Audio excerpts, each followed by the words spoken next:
Kalau macam saya hari ni saya bawa satu box lah kan. Saya bawa satu box sebab saya nak record video juga. Sebab tu saya bawa satu box. Tapi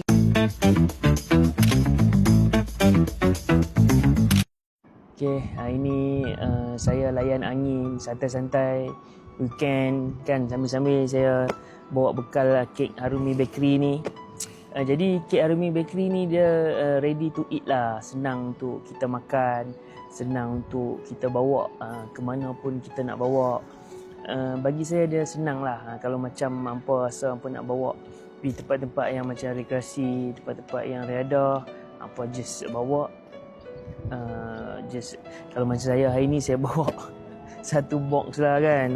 Saya bawa satu box sebab saya nak record video juga. Sebab tu saya bawa satu box.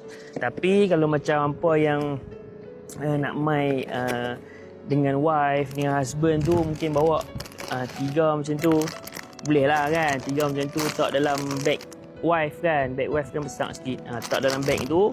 Lepas tu santai tepi tasik. Macam saya hari ni saya duduk dekat tasik tepi Wangsa, sambil-sambil layan view, sambil-sambil makan. So itu antara idea lah yang boleh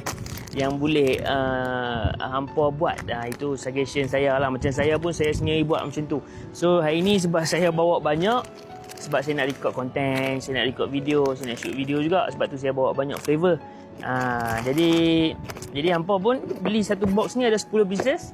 Hampa boleh buat lah macam tu. Okay.